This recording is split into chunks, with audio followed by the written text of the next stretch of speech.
Inside your happiness. Assalamualaikum warahmatullahi wabarakatuh. Alhamdulillah wassalatu ala Rasulillah. Hai, saya Dr. Sufi. Okey, hari ni saya nak sambung kembali apa yang saya dah ceritakan yang lepas berkenaan tarik nafas. Dan tarik nafas ni adalah di bawah ketenangan. Bagaimana kita nak menarik ketenangan? Ialah dengan menarik nafas. Macam tak ada kaitan sangat kan? Yes, sebenarnya amat berkaitan. Pernafasan kita merupakan satu perkara yang mana mengawal hidup dan diri kita, mengawal fizikal kita. Siapa yang ada masalah pernafasan, memang dia susah dalam kehidupan dia. Okey? Sebab itulah banyak teknik-teknik pernafasan diperkenalkan. Dan khususnya dalam banyak program-program, banyak juga program motivasi, program yang berbentuk kesihatan, dia cerita tentang cara tarik nafas yang betul. Okay? Jadi hari ni saya nak cerita bagaimana cara nak menarik nafas yang betul. Kita dah biasa tarik nafas, satu hari kita tarik nafas kan. Hari ni dalam nafas belum? Cuba cek. Nafas tak nafas. Senang tarik nafas, letak cermin kan. Jadi kalau ada masih ada wap, berayar tu maknanya nafas sajalah. Kalau tak ada tu, ialah tengok baliklah siapa kita. Okey, jadi untuk itu saya nak cerita tentang tarik nafas. Nak bersedia? Biasa apa je kita lakukan, sediakan pen dan kertas. Aku cover, iaitu bila kita nak belajar ilmu, kena ada persediaan. Antaranya adalah pen dan kertas. Supaya mana? Mudah kita tulis. Sebab bila kita tulis, ilmu lebih cepat lekat, lebih mudah diamalkan. Okey, jadi bersedia? Are you ready? Okey, anda ready, sedia? Jadi kita nak cerita cara tarik nafas. Ada beberapa teknik tarik nafas yang betul. Okey, orang tanya lagi, kenapa penting sangat tarik nafas? Gini dah senang kata. Kita ada roh, kita ada jasad. Dalam diri kita ada roh, ada jasad. Dikatakan bila roh dan jasadnya ada bersama, bila nafas kita dah tak ada, apa yang berlaku? Maka berpisahlah roh dan juga jasad. Ini kata ahli tasawuf. Sebab itulah dalam ahli tasawuf pun kaedah pernafasan juga ditekankan dengan kaedah zikir. Okey, tapi tak payah, nanti bab zikir tu kita akan bahas dalam bab yang lain. Nanti insya-Allah kita akan pergi nerakai apakah kehebatan-kehebatan zikir ni mampu untuk jadikan diri kita lebih power dan bahagia. Sebab tajuk kita ni masih di bawah bagaimana nak jadi bahagia, dan antaranya ialah dengan menarik ketenangan, dan tekniknya ialah menarik nafas. Okey, teknik pertama. Okey, sedia? Teknik pertama untuk tarik nafas. Yang pertama ialah caranya tarik nafas secara 4-2-8. Gitu 4-2-8. Apa ni maksudnya? Tarik nafas dengan kiraan 4, tahan dengan kiraan 2, hembus dengan kiraan 8. Okey, semasa kita menarik nafas, pastikan badan kita dalam keadaan tegak. Tegak. Kalau duduk pun, duduk dalam keadaan yang tegak. Duduk, tapi tulang belakang mesti tegak. Kita punya kepala pun mesti tegak.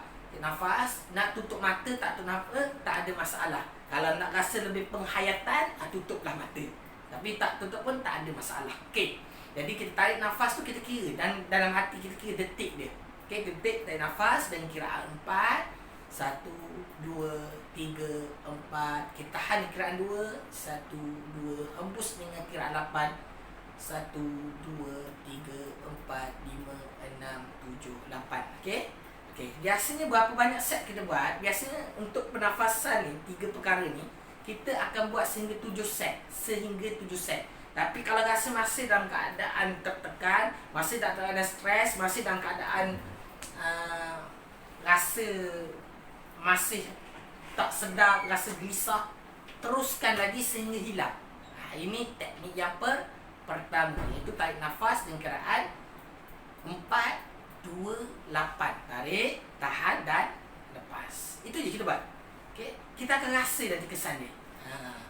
Tak percaya tak apa, buat je dulu. Berapa nak buat? 7 dulu. Kalau tu buat sehingga kita rasa tenang. Okey, yang seterusnya, saya nak cerita kenapa nafas ni penting.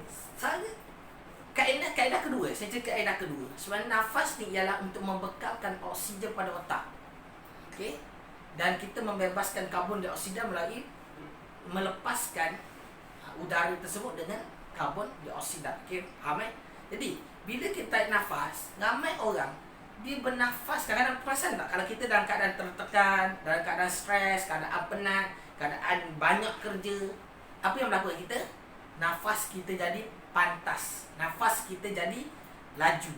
Okey, bila nafas kita pantas dan laju, itu menyebabkan kita sentiasa tergesa-gesa. Sebenarnya waktu itu yang sama juga kita merembeskan hormon adrenalin. Hormon ni yang menyebabkan kita akan rasa nak buat je. Okey. Tapi kena faham waktu yang sama juga dan kita perlu berada dalam keadaan tenang untuk pastikan apa yang kita lakukan tu mudah terima, mudah diselesaikan. Kalau kita buat dalam keadaan banyak fikir, kadang-kadang kita tak dapat buat kerja dengan kualiti. Okey. Jadi untuk itu, saya akan ajarkan teknik yang kedua ialah bernafas dengan perlahan dan tenang. Bila kita sedar kita sedang bernafas dengan pantas, sebenarnya apa yang kita kena buat ialah kita duduk, relax balik, kita faham aku ni dalam teruskan lagi mungkin akan menyebabkan stres, akan menyebabkan darah tinggi dan menyebabkan penyakit-penyakit lain sebenarnya bila kita bernafas sentiasa dalam keadaan begitu. Okey, jadi kenapa? Kena tarik nafas tenang, duduk tegak, tarik nafas perlahan, jaga balik detik. Apa kita menjantung kita, tarik nafas tenang. Okey, itu kita kena lazimkan dalam keadaan kita sedar, dalam keadaan yang tertekan dan stres, lakukan ni. Bernafas dengan tenang dan perlahan-lahan. Okey. Dapat teknik yang kedua. Okey. Teknik yang ketiga ialah tentang bernafas juga. Teknik bernafas yang ketiga ni dia ditambah dengan satu lagi iaitu bayangkan berada di keadaan atau di suasana yang tenang, yang kita suka, yang kita gembira. Okey, apa kena buat? Kita duduk dalam keadaan tenang. Okey, duduk, tarik nafas juga seperti biasa. Tarik nafas, tapi yang ni kena tutup mata. Okey, tutup mata, bayangkan sekarang, dengar apa yang ada. Mungkin kita boleh bayangkan dalam otak kita, kat telinga kita dengar deruan-deruan ombak ataupun berada di sebuah taman yang cukup tenang, bahagia di tepi pantai ataupun terasa sepuh-sepuh angin kan. Jadi bila kita dalam keadaan tu, kita bayangkan juga kita dalam keadaan tenang dan rasakan apa yang kita lakukan dalam kehidupan kita tu waktu tu ialah dalam keadaan yang betul-betul saat-saat gembira dan bahagia. Okey, itu kaedah ni dia memerlukan mungkin latihan juga dah untuk membayangkan keadaan tu. Mungkin sekali pertama, kali kedua, kali ketiga mungkin dia sukar sedikit sebab kita benda ni kena paksa, kena betul-betul rasakan. Jadi nak kaedah mudahnya saya ceritakan, kalau boleh sebelum kita buat benda ni, tengok dulu gambar-gambar. Yang mana kuasanya tenang, yang bahagia, kita tengok, lepas tu dah tutup, lepas tu kita buat benda ni. Dan insya-Allah saya yakin dah percaya benda ini, perkara ini juga, teknik ini juga akan bantu. Okey, akan bantu kita untuk rasa bahagia. Okey. Dah dapat teknik yang ketiga. Okey. Nak tahu teknik yang keempat tak? Nak atau tak? Kalau nak cakap nak. Okey. Jadi nak ni macam mana? Okey, yang keempat. Kaedah yang keempat lagi mudah sebenarnya. Kaedah keempat ditambah dengan apa? Ditambah dengan sedikit pergerakan. Okey, iaitu pergerakan ringkas. Biasanya kenapa kita rasa tak bahagia, gerisah dan stres? Kerana kita tekan otot-otot badan-badan kita ni dalam keadaan yang tertekan, dalam keadaan yang ketat, dalam keadaan yang sedang orang kata apa, betul tegang. Jadi macam mana kita nak buat? Jadi kaedah dia begitu juga, tarik nafas sambil kita gerakkan pergerakan badan kita dengan perlahan. Ini juga sebenarnya digunakan dalam Tai Chi. Bila dengar Tai Chi kan? Tai Chi tu ialah salah satu kaedah pernafasan yang menggunakan pergerakan. Jadi kalau kita yang simple macam mana? Masih nafas tu tarik tangan naik atas. Pada sama kita badan kita tu kita lembutkan. Jangan tarik tu tekan badan kita lembutkan. Okey, lepas perlahan.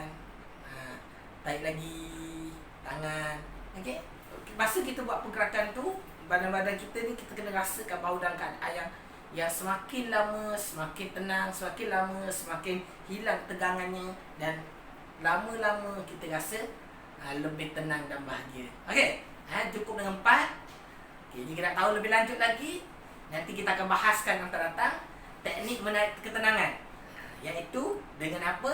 Kita tengok untuk video yang akan datang. Jumpa lagi. Assalamualaikum warahmatullahi wabarakatuh. Inside your happiness.